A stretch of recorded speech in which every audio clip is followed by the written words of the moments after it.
Question 4. This question is about the bromoalkanes related reaction. Figure 4.1 shows a reaction scheme involving 1,2-dibromoethane. So let's look at this reaction. We start from the first reaction. Ethene reacts with bromine from 1,2-dibromoethane. So from here we know that the ethene undergo electrophilic addition. The bromine, which is an electrophile, added to this ethene or this CC double bond and form this 1,2-dibromoethane. After that, the reaction 2 is when the 1,2-dibromoethane reacts with the sodium hydroxide aqueous. So this one, it must be the nucleophilic substitution. So the bromine here will get substituted by the OH and it will form the diol here. And this is we call ethane 1,2-diol. For the reaction 3, the 1,2-dibromoethane reacts with the sodium hydroxide in ethanol. So this one we know that is undergo elimination. So let's compare. From this 1,2-dibromoethane form this bromoethene. One bromine stay and another bromine is leave. So this one gone together with the hydrogens on adjacent carbon. So it will form this double bond. Okay, after that, it will undergo this reaction 4. The bromoethene will form polymer C. Okay, so it's quite easy. The pi bonds break and you need to add the tails on the carbons. This is polymer, polybromoethene. And for this bromoethene, means the B here, it will further react with the excess sodium hydroxide in ethanol. Again, the second eliminations now happen.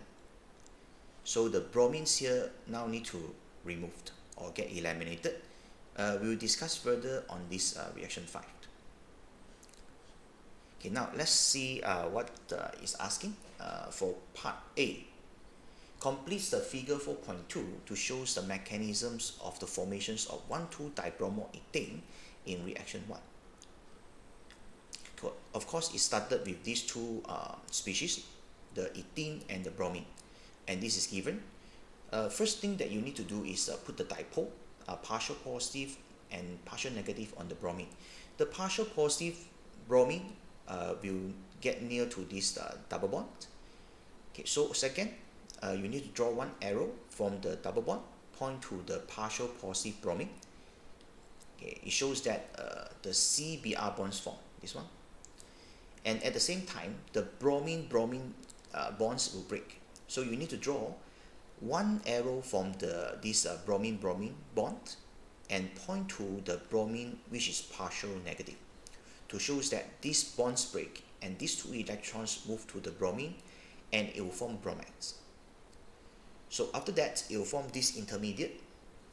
So this is the new bonds that form between the C and the bromine.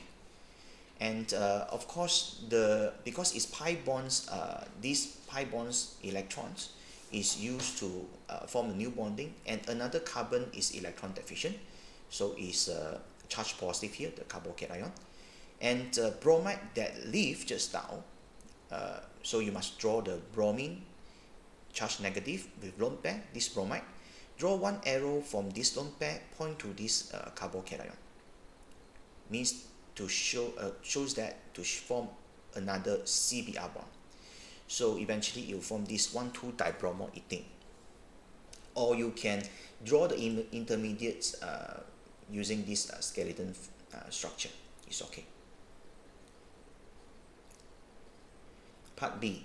This is the enthalpy change calculations. So first is given the enthalpy change of reactions 1. So it's a negative 90 kilojoule per mole. Okay, this is a reaction 1.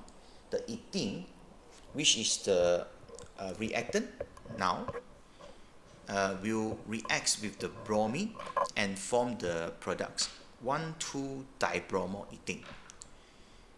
So now is given the formations of this ethene is positive 52.2 kilojoule per mole. Okay, now you need to start with this equation. The delta HR means the reaction, enthalpy change of the reaction is equal to the delta H formation of products, which is the 1,2-dibromoethane, minus the reactant. Reactant is the ethene, the delta HF of this ethene. So substitute the value. Delta HR is given negative 90, so it's equal to the formations enthalpy of these 1,2-dibromoethane, the products. This is what we need to find, minus 52.2.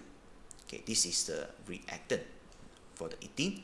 Rearrange, you get the formations, the enthalpy change of formations for this 1,2-dibromoethane.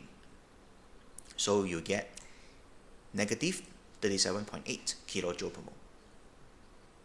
For part C1, so this one is quite easy, already discussed with you just now. Completes a figure 4.1 to draw structure of compound A and name B. Okay, let's go back to compound A and the name of B. Compound A is the diol I told you just now, ethane 1,2-diol, and the compound B, the name is bromoethane, right? This one, quite easy.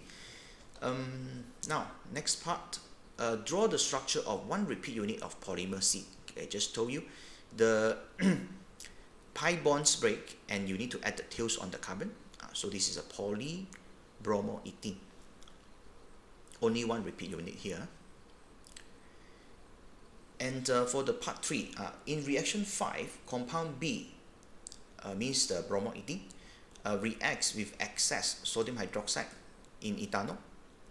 The products are HBr, H2O, and the unsaturated hydrocarbon D. So you need to find out what is the identity of D. So it's follow this mechanism. The hydroxide in ethanol, this hydroxide will get protons from the adjacent carbon. Okay. The carbon with Br, okay, this is the adjacent carbon or neighboring carbon. So the hydrogens on the neighboring carbon will attack by the hydroxide, and these two will form H2O.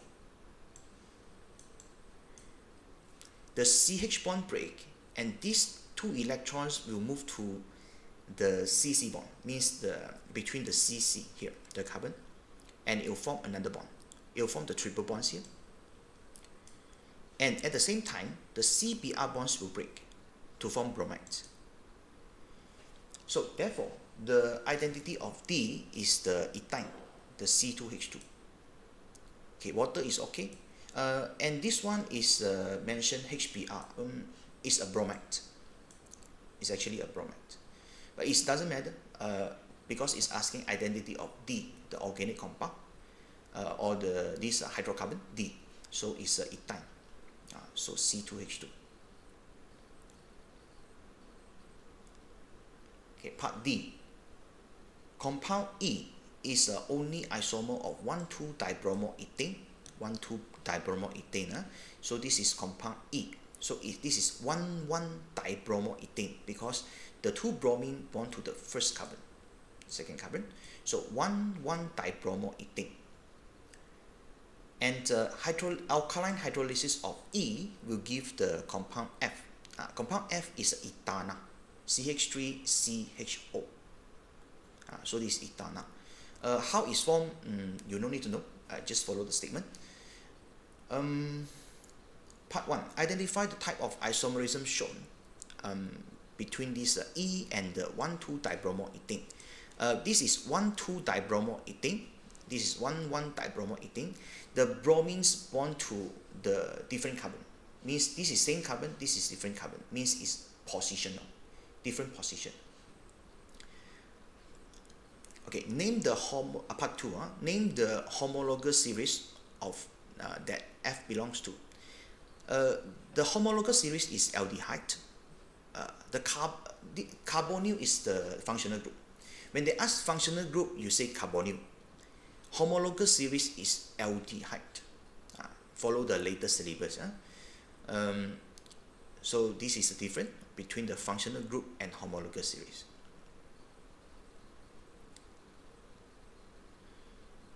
Part 3. Complete table 4.1. State what is observed when the F reacts with the reagent listed below. So now we have 3 reagents. So start with this 2,4-DNPH. Because the compound F have the carbonyl group. So when there is a carbonyl group, especially aldehyde ketone, the 2,4-DNPH will form red or orange precipitate. Okay, this is the test for the carbonyl group. For the Dolan's reagent, because we know that Dolan's reagent has these silver ions in there. The silver ions will oxidize the aldehyde, this aldehyde group, and eventually itself will reduce to silver. Means it's from the silver ion. Is reduced to the silver, means you will see a black solid or black precipitate or silver mirror, because it will get reduced when it's oxidized the aldehyde. And the last one, alkalines iodine. This one is the iodoform test. Means when the compound has methyl ketone group, it will form yellow precipitate. Even though aldehyde, this ethana is aldehyde, but ethana is actually has the methyl ketone. So this part is a methyl ketone group. So therefore, ethana also will form the yellow precipitate when it reacts with alkaline iodine. The yellow precipitate is the iodoform, CHI3. It's just because ethana has this methyl ketone, so it can form yellow precipitate when we use this alkaline iodine. Okay, part E. Compound F reacts with reagent G to form compound H. Okay, later we discuss this one. From this IR spectrum of H, we need to identify what is the functional group or what is the bond in there. Okay, so first, we look at these broad absorptions, and these broad absorptions is telling us is the OH bond in the carboxyl. Okay, why? You can check from the table. Around 3,000 broad absorptions. Okay, let's check. Around 3,000 means here 2,500 to 3,000. There's a broad absorption. Is for the OH bond in the carboxyl. Carboxyl means COOH. COOH. And another most important part is the sharp absorptions here, a very strong absorptions at 1,700. So this one indicates is the carbonyl group. So the carbonyl group in the carboxyl. So is here. So it's around 1,600 something to 1,700 something. It could be carbonyl or carboxyl, but we are quite sure it's carboxyl because it's matched with this OH bond in the carboxyl. Right. So from these two, we already can identify the compound H is having the carboxylic acid group, the COOH. Right. So means here, this ethana will get oxidized and form the ethanoic acid. So it just insert one oxygen there. Right. Now, after that, you need to explain. Before that, let's use this. The H also show a molecular ion peak at M/E60. This one actually telling us the H, the molar mass is 60. Molecular ions, sometimes it can tell us the molar mass. Roughly it's about 60. If we want to check, we can check like the ethana after oxidized form ethanoic acid. So CH3 is 15, carbon is 12, oxygen is 16, OH is 17. Sum it up, you get 60. So this one further proof that means the mass here, M over E value, which indicates the molar mass of the compound. So it's further proof that is a ethanoic acid that produce. So therefore, you just need to draw the structure of the H, which is ethanoic acid, CH3COOH. And here, you just need to use all the informations that I told you, explain. Okay, so use the information in the E, figure 4.3, table 4.1, deduce a structure, and explain your answer fully. Okay, so you just need to explain the first absorption. Broad absorptions in the range of 2,500 to 3,000 wave number indicates there is OH bond in the carboxyl. Okay, these are first absorptions that I told you just now. So the second absorption is here. Absorption in the range of 1,670 to 1,740 wave number indicates carbonyl in the carboxyl. So these two you must put in.